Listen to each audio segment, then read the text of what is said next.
హరిహర వీరమల్లు ఇది నాకు చాలా ఇష్టమైన సబ్జెక్ట్. ఇది మనందరం చరిత్రలో చదువుకుంటాం. భారతదేశం ఎవరి మీద దాడి చేయలే, భారతదేశం ఎవరి మీద కూర్చొని ఆక్రమణం చేయలే. ఈ దేశాన్ని అందరూ ఆక్రమించుకున్నారు. మనం చదువుకున్న టెక్స్ట్ బుక్స్లో కానీ స్కూల్ బుక్స్లో కానీ ఎంతసేపు మొఘల్ తాలూకు గొప్పతనాన్ని చెప్పారు తప్ప మొఘల్ తాలూకు అరాచకాన్ని చెప్పలేదు ఆవిడ.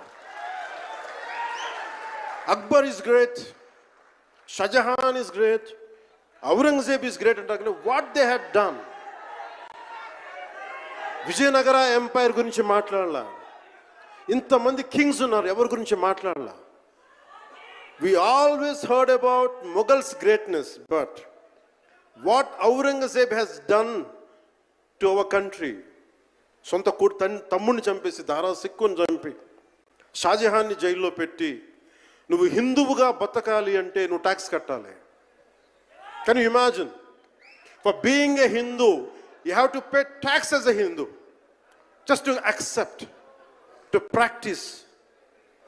ఇలాంటి సమయంలో ఒక ఛత్రపతి శివాజీ మహారాజ్ లాంటి వాడు గుండెల్లో శౌర్యాన్ని నింపాడు.